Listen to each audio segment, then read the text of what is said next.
What's up, everyone? This is Coach Street from HoopInfinitePhysio.com. Today, I wanted to give you some background information on how hamstring injuries occur. And this was inspired by the Devin Booker hamstring from the 2022 playoffs. Now, this is a very tough injury. It's a tricky one, and hamstring injuries tend to recur often. So the fact that this is happening in the playoffs is pretty difficult, and this is on top of the fact that Devin Booker has a history of hamstring injuries. So I wanted to give you a sports therapy reaction and also give you some background information on the mechanisms of injury as well as what to do when they happen. So to let you in on a little secret, there's actually not a consensus on how to rehab your hamstrings in the sports medicine world, and I feel like that's part of the reason why we have inconsistent results that are out there. When you treat the primary tissue in lesion here, it simplifies this, and finding the primary tissue in lesion can be difficult. So there's some clinicians that will state that if you don't have pain in your back, then you can hone in fully on the muscle belly of the hamstrings or wherever the strain has taken place. In my school of thought, or the background that I come from, I have to rule out the back every time I see a hamstring injury. In Devin Booker's case, since these are so recurrent for him, I would definitely be looking at the back, even whether he has pain or not there. So we're going to talk about these concepts a little bit further. If you would like to skip the anatomy and some of this background information and see purely the videos on how this injury occurred, fast forward this video. But for everyone else, I'm going to be breaking down how this takes place and what the mechanisms are behind it. So let's go ahead and get started. Now, let's first look at Devin Booker's injury history. He just had a recent hamstring strain in the playoff game that I believe was April 19th. So that's not on this list here. But when we look over these numbers, we see that he has had a total of 7 hamstring injuries since he came into the league. Now, that's a lot. That's quite a bit. And if you're having recurrent injuries, the body is very interesting because it is a cyclical network of I scratch your back, you scratch mine. And what I mean by that is when you have a healthy nervous system, you are able to fire your muscles correctly. So that nerve is nourishing the muscle because you have good blood flow, good contraction, good activity that's taking place there. So the muscle can thrive. When that neural network is blocked, that communication is blocked, it can happen through inflammation and injury to the nerve. That muscle is no longer getting nourishment. And the same way is in reverse. So if the muscle is injured chronically, if you have all these recurrent hamstring strains, then you have contractions in the muscle, then you have inflammation in the muscle, so you have a lack of nutrition. So that muscle stops working as efficiently as it should. It doesn't fire like it should. And so when this happens, the nerve itself no longer gets the blood flow and nutrition that it needs. And so the body is very cyclical in that way, how things work for each other. It has many systems that work simultaneously together, and that's what makes the body so amazing. So we gotta look into this a little bit further. Now, the other thing that I want you to look at with this hamstring injury is looking at the back injuries. Now, the last time he had a back injury was in 2019. I see 3 of them on there, which means that he was struggling with this injury and couldn't get through it as fast as he would have liked. So that's another thing that I want us to look at here is the back injuries. So now let's look at the hamstrings itself. When we first look at the hamstrings, we have 4 different muscles. A lot of people say 3, but the biceps femoris has 2 heads. So if you want to classify that as 2 muscles, you can do that. The other two muscles that are combined to make up the hamstrings are the semimembranosus and the semitendinosus. Now, all you need to really know here is that the hamstrings make up the posterior portion of our thigh. And I want you to pay attention to a couple key concepts in these images that I have for you here. The first one is that, let's look at the left one first. We have the sciatic nerve. That's this big yellow cord that runs down the leg. Now, it looks like a huge, like a thick branch, right? And it has smaller branches that come off of it. Those are the nerves that are penetrating the muscle. That's how your muscle gets signals for how to fire properly. So I want you to look at this image to see that that big sciatic nerve connects to your hamstrings muscle. Now, this sciatic nerve has some of the branches that we talked about, but it also has roots. And these roots are the most important part of the sciatic nerve because that is where the signaling and the interface takes place. So these nerve roots are going to be it's going to be connected to your spinal cord, so your back, okay? And we're going to talk about this a little bit later. Now let's look at image 2.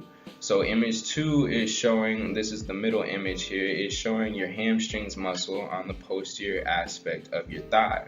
And it's highlighting that the eccentric rate of loading is the primary mechanism for hamstring strains. Now, what does that mean? Eccentric rate of loading. An eccentric contraction means that your muscle is lengthening. So your muscle is lengthening very quickly. It's not just the force of the contraction though, it's the rate of the force. So a quick contraction. That in itself is where is the primary mechanism for hamstring strains. So that's all I want you to know with that middle image right there. And we're going to talk a little bit about when that occurs while you're running or when you're jumping. Rates on the hamstrings. Now, when we talk about the mechanism of injury, it's proposed that hamstring strains occur with damage to the musculotendinous unit during a violent stretch or during a rapid contraction above the intrinsic strength of the muscle itself. Now, this is very, very important because a lot of people get hung up on the hamstring muscle itself. Why is this violent stretch or rapid contraction leading to injury? Is the force too much? Is the person deconditioned? Is the neural network off? Are you not firing correctly? Or did you just have a breakdown in muscle tissue? A lot of times you don't just have a breakdown in muscle tissue. When that does take place, that makes our job easier. Okay, we just treat muscle. Muscle heals fast. You know, we can get muscle to heal very fast, way faster than ligaments, way faster than tendons. So that would make our job so much easier. People would be coming back from injury a lot quicker. But the problem is that it's not just the muscle that's involved with these hamstring strains. Again, we're going to come back to the sciatic nerve. So I bring up the sciatic nerve in many hamstring strain cases because adverse neurotension can be involved. And basically what this means is that your sciatic nerve can be irritated. That can be from a tight muscle, contractures, things that are kind of, if you're sitting for long times and compressing that nerve, you're going to have neurotension. It's going to feel like you can't really stretch out your leg all the way without having pain. What happens when the sciatic nerve is irritated? Well, it's going to throw off those firing rates. You're not going to have as much range of motion, and it's going to decrease your ability to attenuate force, take on force, and to make those co-contractions that occur when you're running and you're jumping. How does this sciatic nerve get injured in the first place? Well, it can be compressed passively, like if you're sitting for long periods of time, but it can also take place when you have increased back extension that's occurring, and then you're trying to take on load, especially during takeoff as you're jumping, because you naturally go into back extension, and you need to do that in order to create the correct moment arms on your knee and generate most of that force from the quad as you're taking off a jump. You need to have some back extension, some anterior tilt of the pelvis. All of this puts your muscles in an optimal position to propel you forward powerfully. So we need to have back extension. But if we take on too much load at a particular time and we have movement restrictions, we don't attenuate force correctly, that can be a mechanism for injury to the sciatic nerve and the nerve roots that are taking place. Having mobility restrictions also creates inflammation in that area, which can then contribute to adverse neurotension that we talked about. I brought this image up to you to show you that this sciatic nerve is huge. Let's see if I can get here's my laser pointer. Sciatic nerve is right here. It's a thick cord. It connects to these hamstrings. Here's your biceps femoris, one of your primary hamstring muscles down the leg. So this nerve is attaching and helping that muscle fire. And there's also other muscles that it attaches to further down the leg. But when you see a true visual of it, you're like, wow, like that's what our nerves look like. I can see how that can get trapped. I can see how I can overly compress that. We talked about the branch, the thick sciatic nerve here, but it has these different nerve roots. So all these little places where it connects in the back. The key ones that we gotta look at are L4, L5, and S1, but it actually has 5 nerve roots. It also includes S2 and S3. Now the biceps femoris, one of those primary hamstring muscles, is going to be innervated by the nerve roots at L5, S1, and S2. That's going to be in here. Boom, boom, and boom. So these are your nerve roots right here. These nerve roots they come out of this canal. We call it a foramen. And these nerve roots branch out and then they connect to your muscles and everything like that. So I'm going to talk a little bit about the spine here. We have our discs, we have our vertebrae here. The key thing that I want you to look at are these facet joints. These facet joints are right in here.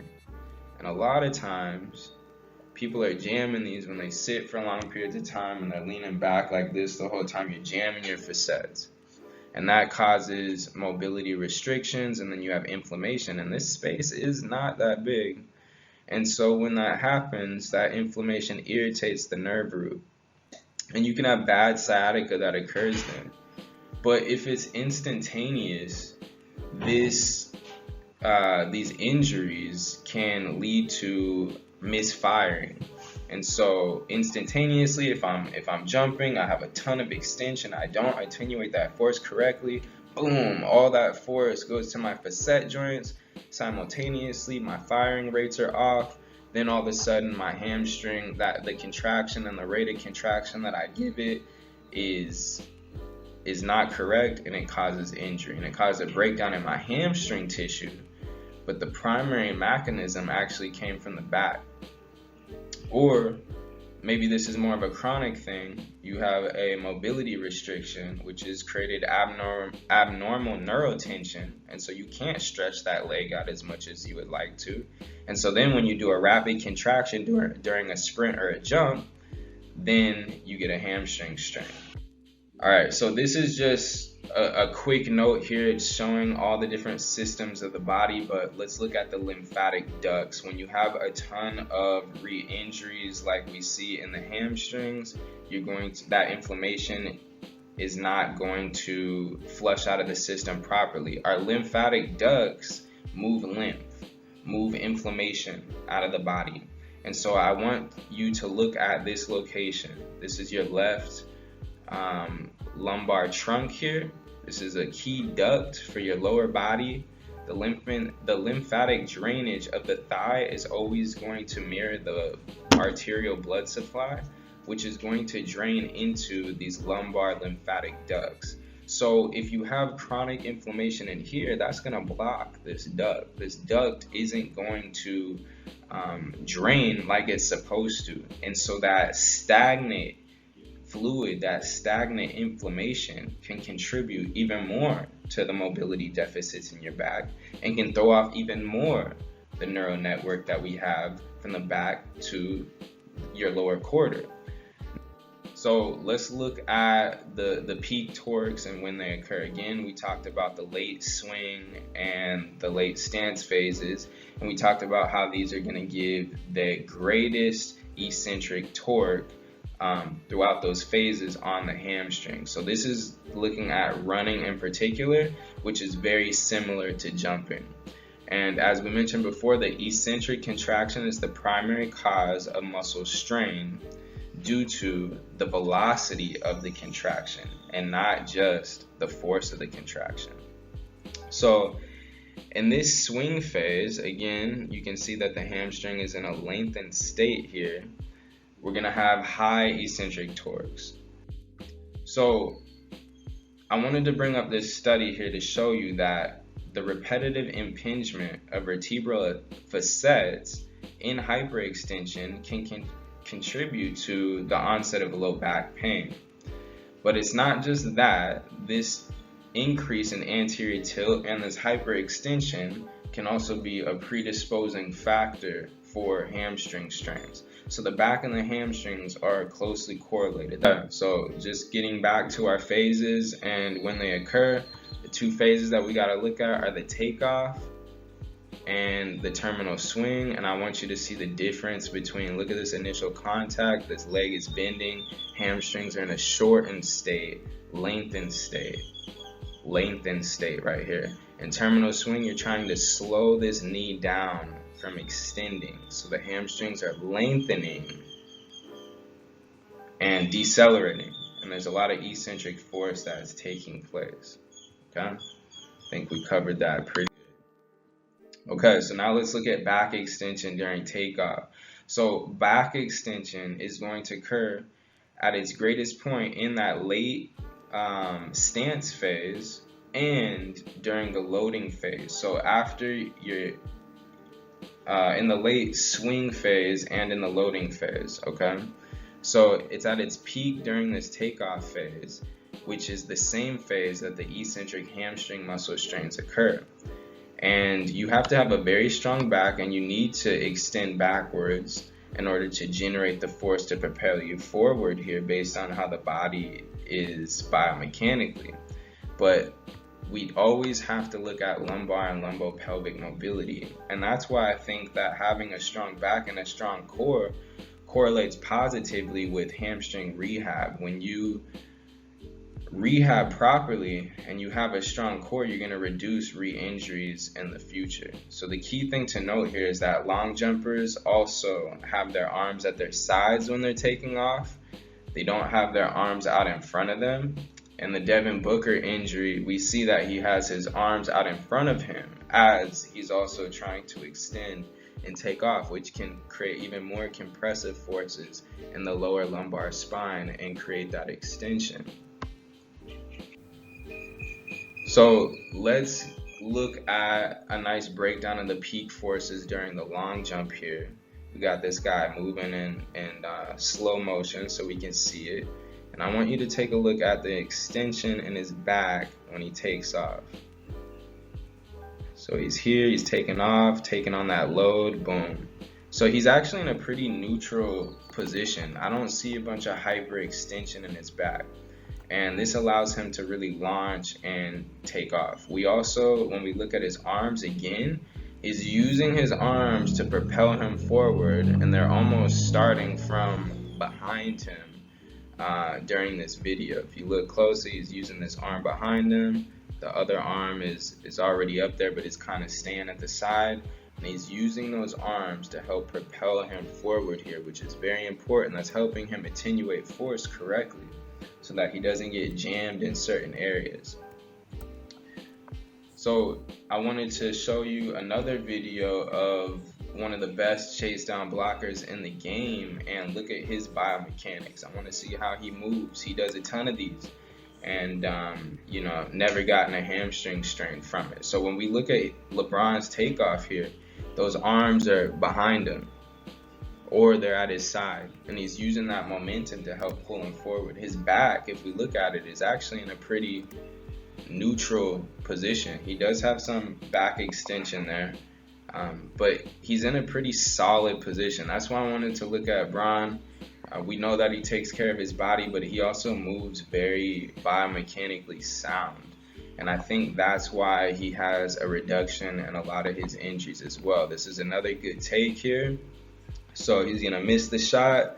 This video is a little bit blurry here, but you're gonna see that there's never a ton of extension as he takes off and as he takes that load. So if we pause it there, he's in a pretty neutral position as he's about to take off for that block. So now let's go ahead and look at this Devin Booker injury. Arms are going to come up early, so I want you to look at that. It happens really fast, but he has to decelerate, and then his arms are going to come up early as he's trying to block the shot. So here, he's accelerating. He's in a flex position if we look at his lumbar spine. He's trying to time it, so he's standing up tall. He's trying to decelerate. Those arms are already out in front of him. He's going into extension, and then he's trying to block the ball. So I'm going to try to see if we can pause it on his takeoff. So he's loading up right here. So this is getting into his late swing phase. And then he takes off. Let's see if I can get this one more time.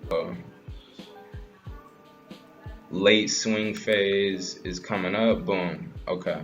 So look at that. Pretty decent amount of extension in that low back. Going to be hard to attenuate that force there. And that is simply because he was already in an extended position. So if you try to jump with your arms like this, it's going to be hard to do that. It's going to be hard to jump as high as you can.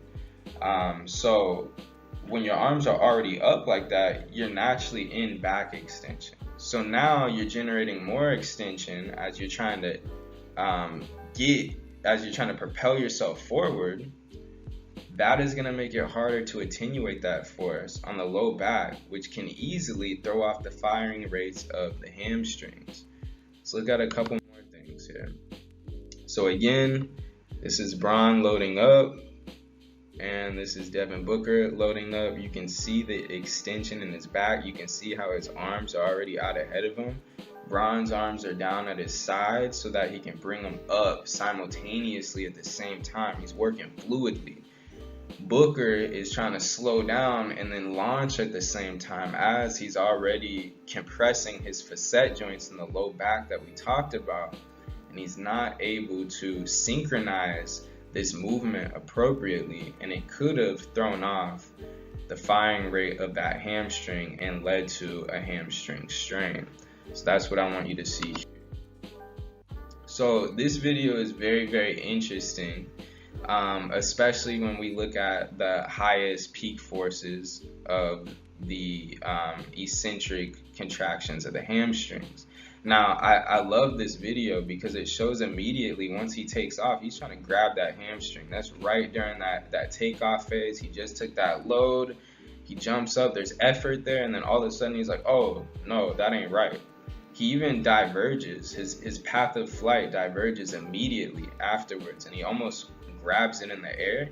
Then when he goes into the landing, he does not want to put any weight on that right leg as he comes down.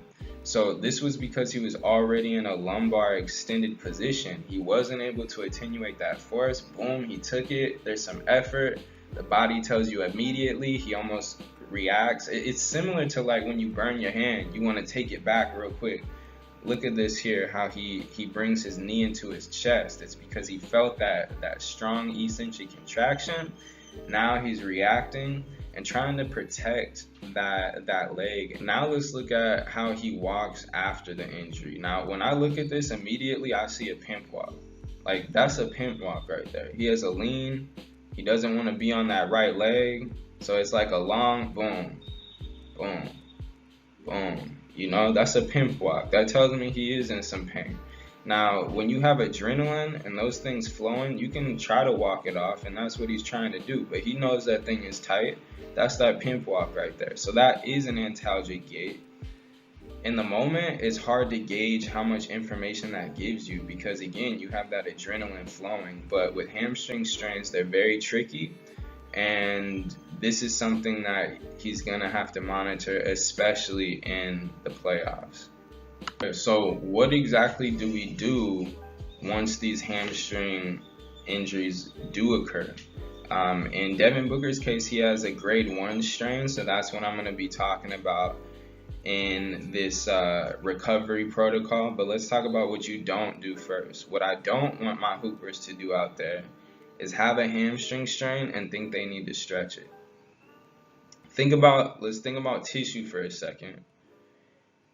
Anytime you have tissue that's been stretched rapidly and it wants to coil up, and then you go to stretch it again, you're not allowing that tissue to heal. It doesn't want to be stretched like that. It needs blood flow. It needs to take out the toxins and the waste products that are in that muscle. So mobility type things are awesome, but lengthy stretching is not what you want to do with a hamstring injury. The other thing that I don't love my athletes doing is taking NSAIDs. That's what the doctor is going to give you right away. I want you to listen to your doctors, but I also want you to take care of your body. As athletes, I think that we have that responsibility. You need to look into what's healthy for my body. The other thing that I don't want you to do is rush the process. All these young players want to get back right away, and they don't want to heal their bodies correctly. And when you do that, you're a shell of yourself out there. And it's valiant, it's brave, it's all those different things, but it's also stupid at times. I look at that Kevin Durant injury, the Achilles injury. I think that's so stupid. Even if he's a grown man and he made that decision to be out there, me as his healthcare provider, I'm not letting him do that. Or if he does make that decision, I'm letting him know, like, hey man, I am 90% sure that you shouldn't be out there. If you make that decision, that's on you, but you should not be out there. Because that jeopardizes your career. Luckily KD came back from that, but that he could have lost millions of dollars if he wasn't a 7-footer that can shoot the way that he does.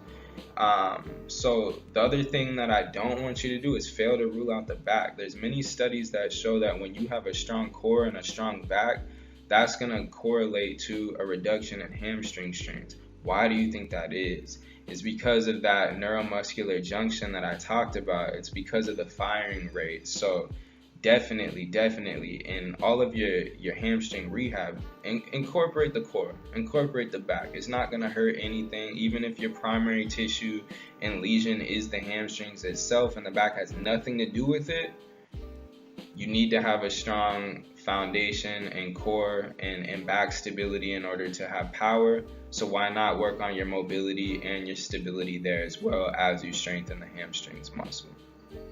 Alright, so what things do I do want you to do? Well, mobility, flush that fluid out. There's ways that we do that passively. There's a way that we do that slightly actively. The other thing that you need to do is eccentrically strengthen the hamstrings. Eccentric training for the hamstrings is very important, but it's not just about your Nordic hamstring curls, okay? There's going to be back involvement as well, and if we look at the way that we fire in running and sprinting, you want to mimic those types of eccentric loads on the hammy. And it's not just about the load, it's the firing rates as well.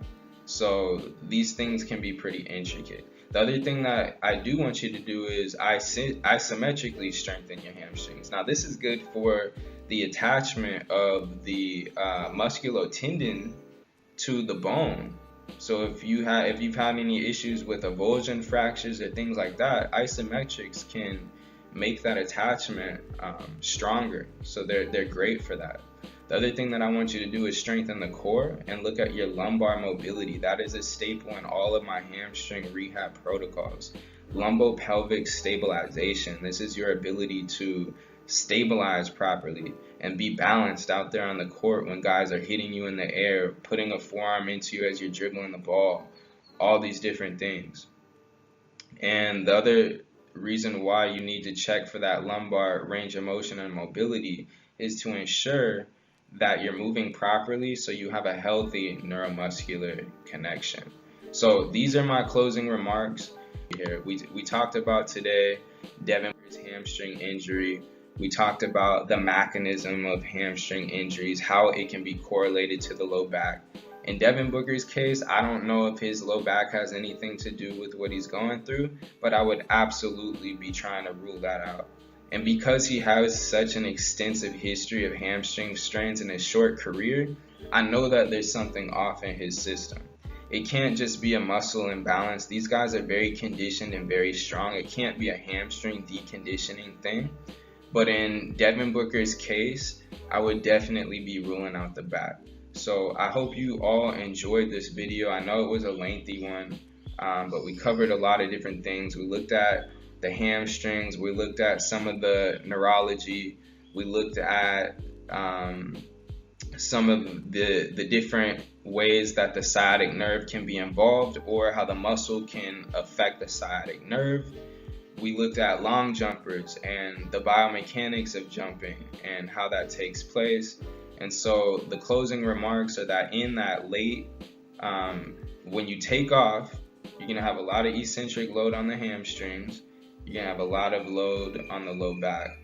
And that's how that can correlate to hamstring tears. So when you're rehabbing your hamstrings, think about the back, make sure to rule it out, and be diligent with your rehab. All right, everyone, I hope you enjoyed the video. Take care, be easy, and remember, hoop infinite.